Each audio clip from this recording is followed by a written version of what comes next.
د افغانستان د ملي راډیو تلویزیون د مشرتابه په هلو ځلو د کندوز په ملي راډیو تلویزیون کې دوه د فریکانس د لیږدونې چې هر یوې 2000 او 1000 واټونو ظرفیت لري نصب او د خپرونو د ښه پوښښ لپاره وکارول شوې.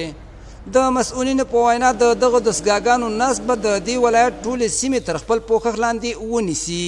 د کندوز ملي راډیو تلویزیون شپه او ورځ د حکومت لاسته راوړنې تر ولسونو رسولې دي.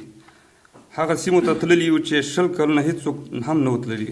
زما همکار ټیم د خپل مسؤلیت په سرته رسولو کې کوشش کوي چې د دغه ملي رسنۍ له لارې ولس ته نور هم خدمت وکړي.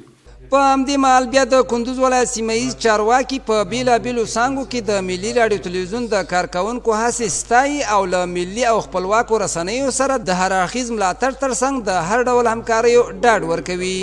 هغه حوادث او وقایع چې زموږ ستاسو په هیواد کې اوس رامنځته کیږي همدغه رسنۍ دي چې هغه زموږ تاسې ته مسؤلینو همدارنګه ته هیوادوالو پورې چې هغه بهر له هیواده وي او که په داخل کې د هیواد وي هغه ورته رسوي.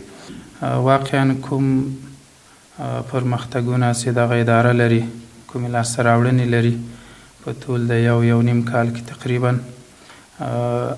واقعا د ستایلو وړ دي. موږ ستاینه کوو. د ملي راډیو تلویزیون د کندوز امریت ډیر خدمتونه کړي دي. د دوی د خدمتو څخه موږ ډیر شکرګزار یو، منندوی یو. واقعا دوی د ولس مشکلات له مسؤلینو سره او له مربوطه ادارو سره په وخت شریک کړي دي.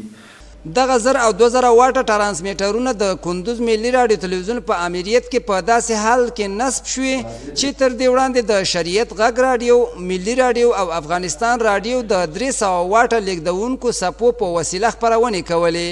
خو اوس د دې دستګاو په نصبولو سره به د دې سیمهییزې ملي رسنۍ نشرات تر بل هر وخت پیاوړي او زیاتې سیمې به تر خپل پوښښ لاندې راولي.